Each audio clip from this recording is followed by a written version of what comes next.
Alright, what's up guys? Welcome back to another album review. It's been a while. Happy New Year, by the way.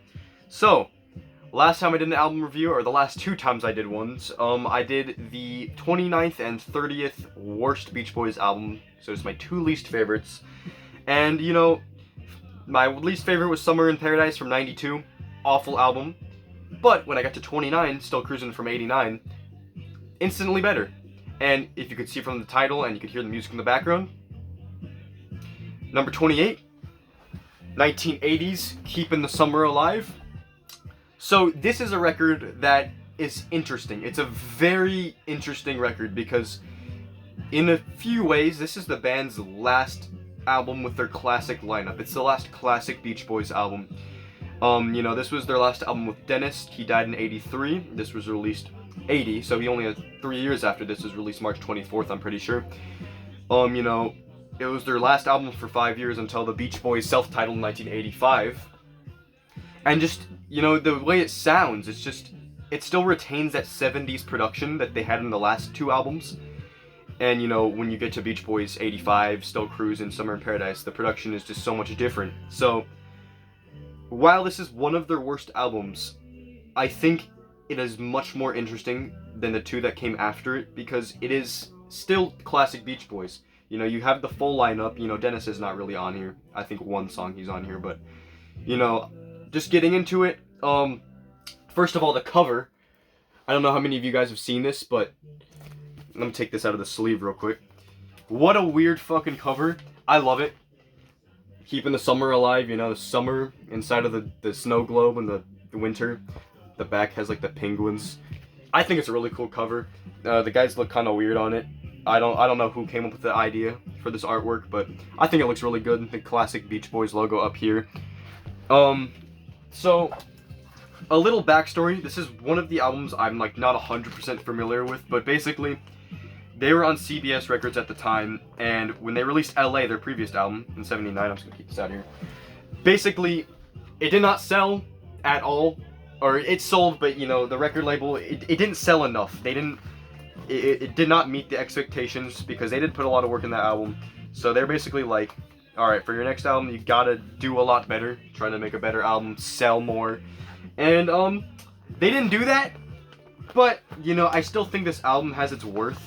And, they put this one out. And this was basically what killed their career at the time. Also, Dennis dying, Carl leaving. So, yeah, they released LA, did not meet expectations, so they started working on this one. Brian was gonna originally be the producer. Bruce was the one who ended up producing this, but Brian was originally the producer, and if you read on Wikipedia, Carl stated that for like 3 days, Brian, as the producer, was on fire. They were doing great. It was going to be an amazing album, but then he just stopped. He was doing amazing, writing songs, producing just in the studio, and then he just stopped and just wanted to do more rock and roll covers like they did on 15 Big Ones.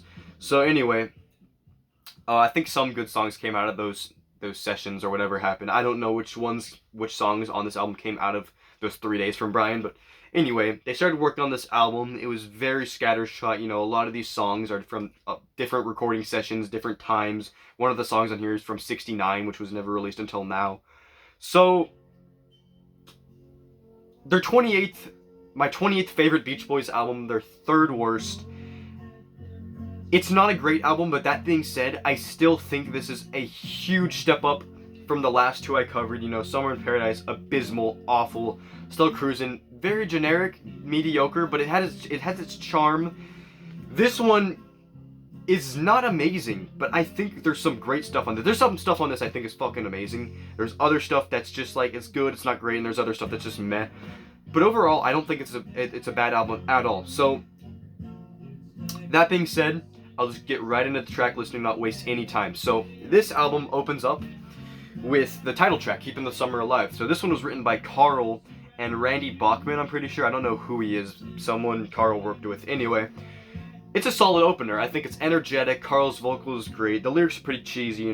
It's kind of reminiscent. It was one of their first songs where they were like, reminiscing about the old days. But I think it works as an opener. You know, a lot of people don't like the mix on this album because the drums are really loud and everything else kind of feels really wonky. But I think it sounds really good. The drums sound great on this album, which I love. Everything is really crisp. I love how the vocals sound, harmonies sound great. And you know, one thing I will give to this album over the other two that I mentioned in my two previous ranking videos, this one sounds good. It sounds really good because the last two, they had their 80s production. Summer Paradise was 90s, but it was really 80s production. You know, the production, you know, while the songs on those, they have some good songs that held up, the production has not.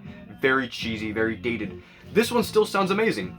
After 40 years, it still sounds great. And, you know, with that first track, Keepin' the Summer Alive, I think they did really well. Carl, he sings most of the songs on here, and, you know, again, in this era, he was basically carrying the band. So I think it is a great opener. It's not the most amazing opener they ever did. I think up to this point in their career is their worst opener, album opener, I mean. But that being said, it's still great. They played it live in this time. You know, they played it live a lot during this time when they made this album.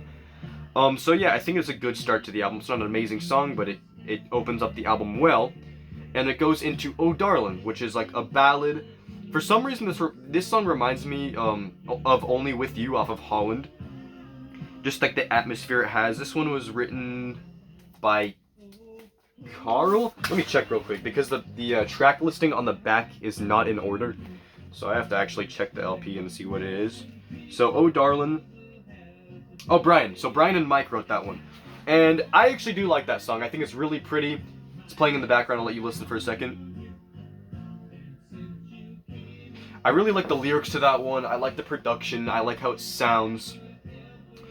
Carl's voice is really sweet and, you know, just nice. It was at this time. Just always, his voice was always great. So, good song. So the first two songs are really good. They're not amazing. They're not like, I wouldn't put them anywhere near top 200, maybe 150 Beach Boys songs. They're not amazing songs, but they're solid. They open up the album well, and just compared to the last two albums, I think they do a really good job. Well, not the last two that before this, but the last two in my ranking, if you know what I mean. So I think good songs. Third, this is a controversial song and a controversial opinion maybe, but Some of Your Love. Okay. Cheesy as fuck, yes, completely cheesy. Loud, yes. Somewhat obnoxious, yes, but oh my god, this song is so catchy, so fucking catchy. Just the some of your love. Like the harmonies are so loud, but they sound great. They sound full and great. You know, another thing, the harmonies on this album sound amazing. You can hear it. Saxophone. It's cheesy. It's just it kind of sounds like them trying to go back to their 60s sounded. It's not really the same vibe. It's definitely, you know, older guys trying to do this classic sound, but dude, it's so catchy. You know, the lyrics are a little weird, but like it just works. It just sticks in your mind. The energy is just at the max. And well, you know, again, while it is not an amazing song that represents the Beach Boys at their best, it's really good. It's catchy, it's inoffensive, it works. And I think my main thing with this album, you know, it's a good album, but the reason it's so low is because it is inconsequential to their discography as a whole. Nothing on, besides one song, nothing on here is really important. It's solid, it's catchy, it sticks in your mind, but it's not, you know, essential Beach Boys at all. So, first three songs, really solid, really solid. I'm not gonna lie, they're, you know, not amazing, but solid. Living with a Heartache comes next, track 4, another Carl lead. This one is probably one of my favorite songs in the album. Super breezy. I love the production. The drums, the guitar, it just sounds like really open. It just reminds me of, you know, like walking on a windy day, living with a heartache, I don't know, being sad. Even though it doesn't really give me that vibe, but I guess it could, depending on what mood you're in. Another really good song. Again, Carl's vocal is great. I love the production. It sounds really good. So, side 1, solid. Really solid. Good songs. Catchy. I like the lyrics. Some of Your Love has pretty weird lyrics with Mike singing the verses, but the other three have really good lyrics. Next comes, I'm pretty sure it is School Day, so the Chuck Berry cover, so 50 song. So, Al sings it, of course, because he always sings those covers. And this one, I like it. I like the School Day cover, but I have to be in a certain mood to listen to it, because the backing vocals again in this with Some of Your Love, not Summer in Summer of Love. That's a completely different song that we're not going to talk about it, but you can hear it in the background. Very loud backing vocals, which are an acquired taste, which I love on that song.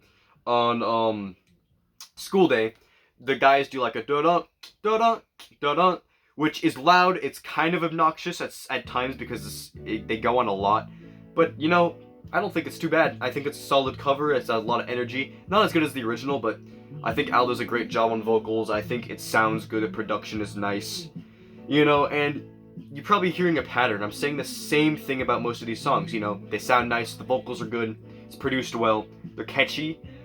But inconsequential. Not important. Not relevant. And I think one of the reasons this album didn't do that well when it came out, it went to 72, so it did not do well, is because nothing on here is really, besides one song, we'll get to that in a bit, but besides the one song on here, nothing on here is really important to the band at all. You know, they did a good job at what they did, but the songs aren't special. They're good, they're catchy, but they're not special. So, first 5, I'm pretty sure that ends off side 1. Let me check one more time because, again, the track listing is not, it's weird on the back. But yeah, so that's side 1. So, title track, Oh Darlin, Some of Your Love, Living with a Heartache, School Day. I really like all those songs. I remember the first time I heard this album, I didn't care for it, but I listened to it again. I was playing video games. I'm like, I'm gonna listen to this album. And I was like, wow, these are actually catchy songs that have nice vocals. They're produced well. Again, I like the mix. The drums sound great. But they're pointless. Not pointless songs, but pointless in relation to the Beach Boys' discography. And again, you know, for a band that was already in turmoil at this time, you know, Dennis was barely even in the sessions. Brian was, I don't even know what Brian was doing. The guys were basically a split unit. Carl left the band for a little bit after this album, and also, yeah, I think he hit his solo career like right after this album.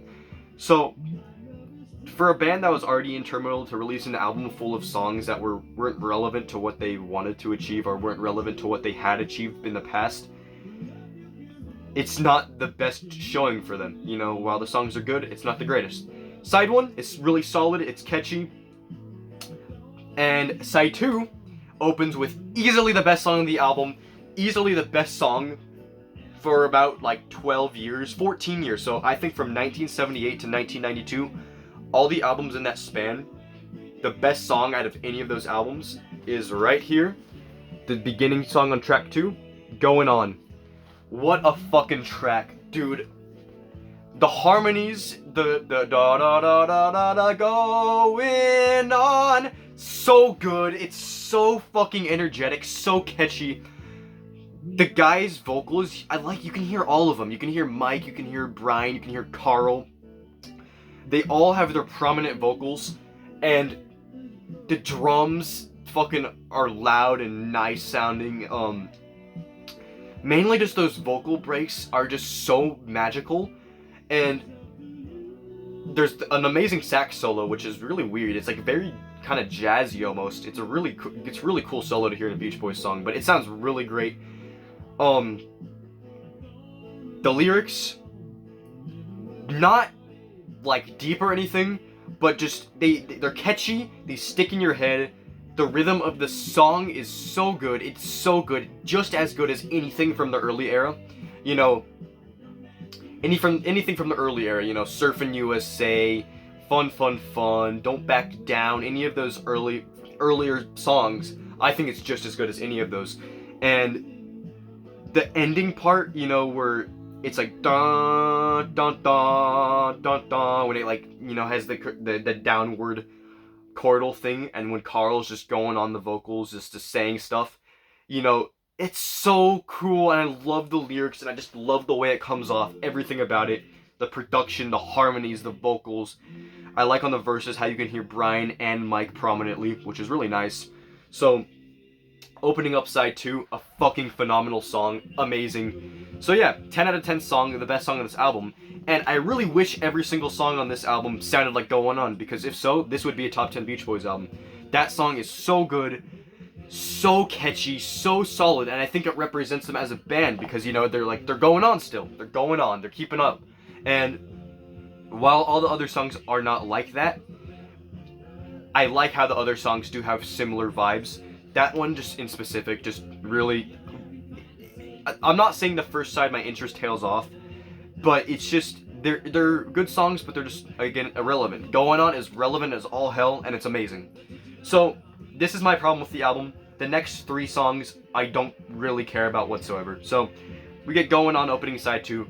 Sunshine comes next, and Brian actually played this on Mike Douglas or SNL, I don't remember, but he played the song live in like 76 early. He played like 78 really early before this album came out.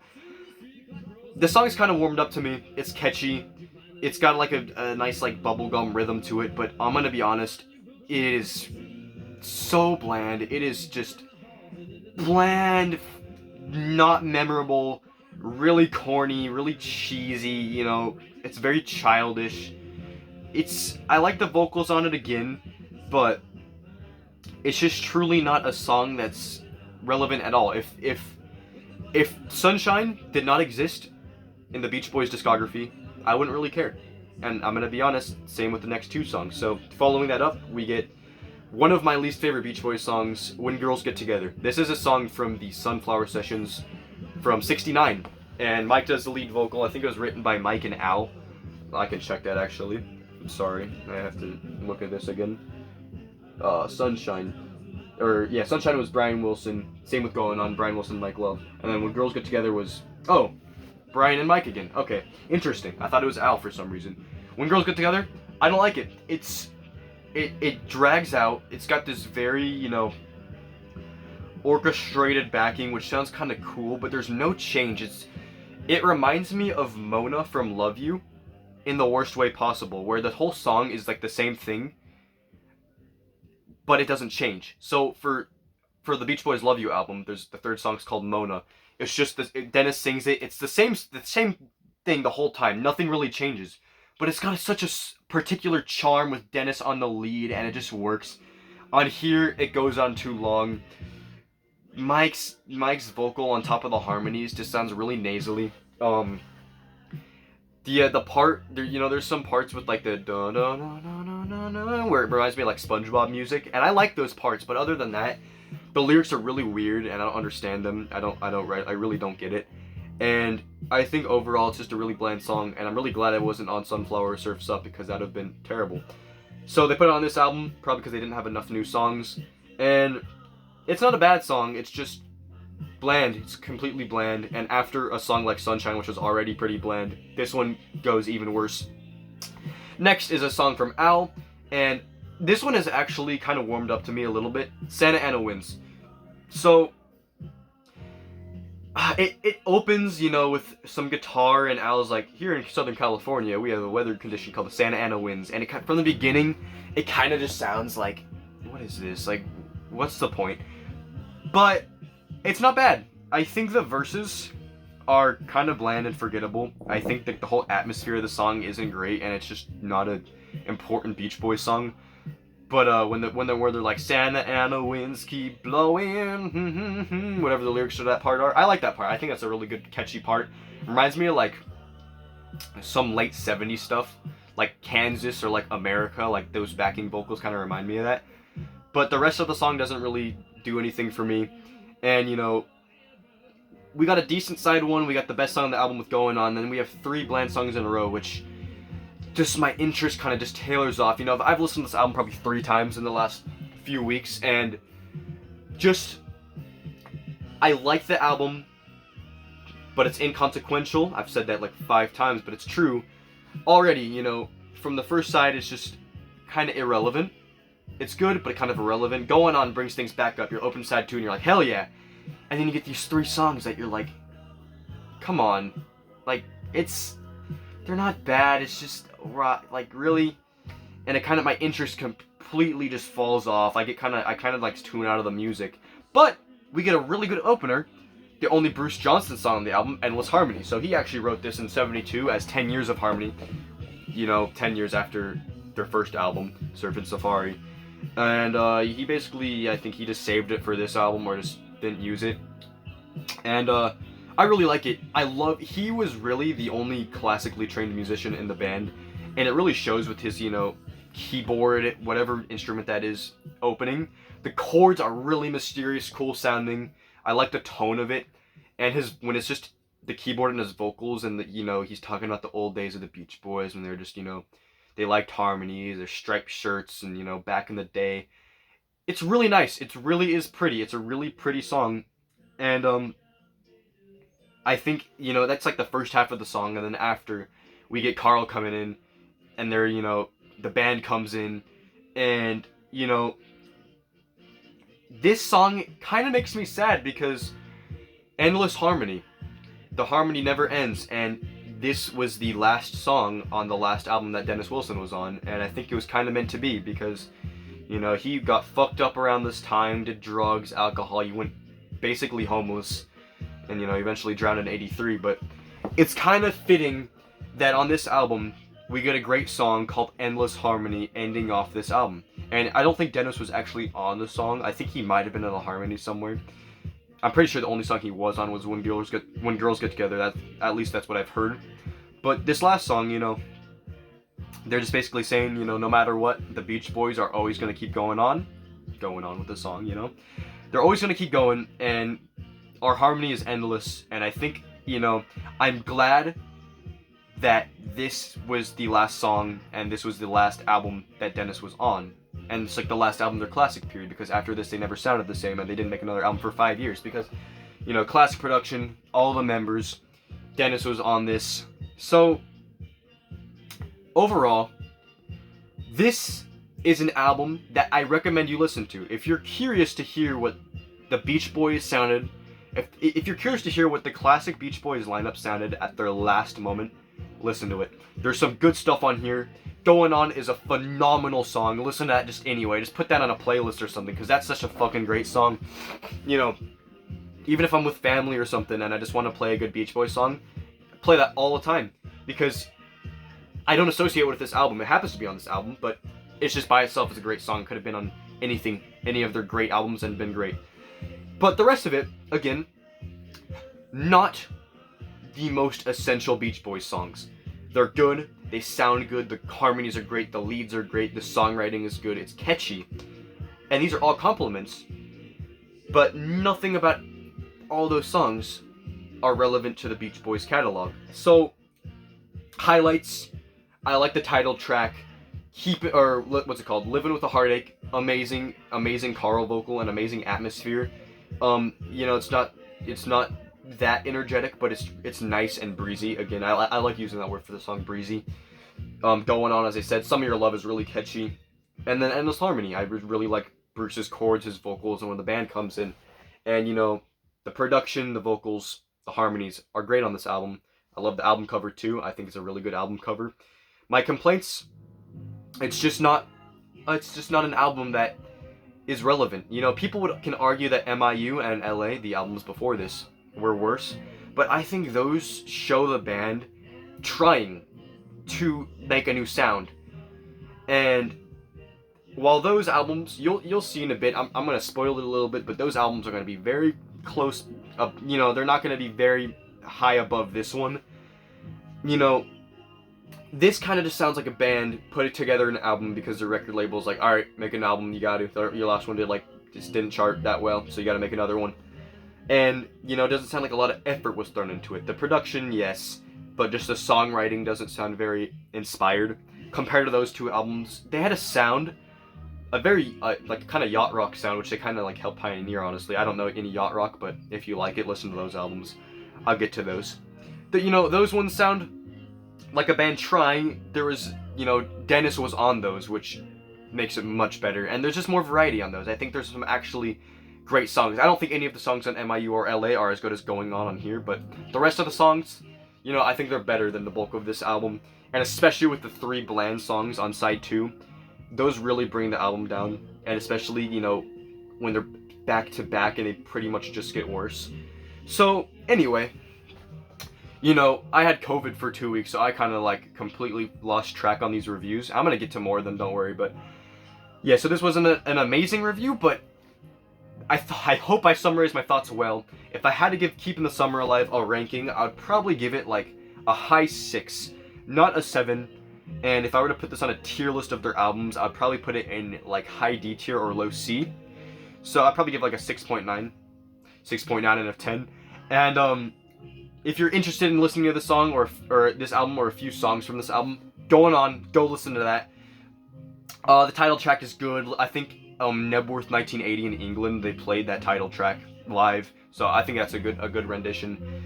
And I think, to summarize my thoughts one last time, again, an inoffensive, unimportant, irrelevant album to their career, but it's catchy, it's got some great production and vocals, it sounds good, and it's nice, it's inoffensive, and I wouldn't put this up against any of their best work, even though, they're later, like Beach Boys 85 sounds infinitely more dated than this, but the songs sound much more inspired, much more, work went into them compared to this album, and I think just a big problem is just kind of feels confused. Confused is the word I would give to describe this album. Well, I really like it, but it's a confused album. And there's some great songs, but there's some bland songs. There's some interesting moments. Some of the lyrics on here are a little kind of cheesy. But, probably 6.9 out of 10, as I said. And overall, I think it's not a bad album. It's decent. There's good stuff on here. And, for people wanting to listen to this era of the Beach Boys, I recommend some songs off of here. So anyway, let me guys know what you think of this album in the comments. I'm curious to hear, and I'll get back to you guys with more album reviews soon. I'll try to get back on my game because I felt like this review felt a little different because I haven't done one for a couple of weeks. Sorry about that. But anyway, Keepin' the Summer Alive, March 24th, 1980. 6.9 out of 10. Not a bad album. And my 28th favorite Beach Boys album. So my third least favorite. So anyway, let me know what you guys think in the comments, and I'll see you guys in the next review. Thank you for watching.